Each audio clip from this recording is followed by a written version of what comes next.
माणसे किती गोड आहेत आपल्या सर्वांनाच माहित आहे. आठवडीत काही सांगोला जरी म्हटलं तर ज्यांची आठवण येते ते थोर माजी मंत्री गणपतराव आबा देशमुख साहेब अगदी देव माणूस होता.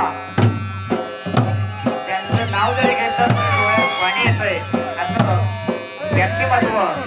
आणि या दोन्ही तालुक्यातून या ठिकाणी या ब्लॉग प्रसंगी उपस्थित सर्व मान्यवर पाहुणे मंडळींचं अगदी मी मनापासून सहर्ष स्वागत करतो.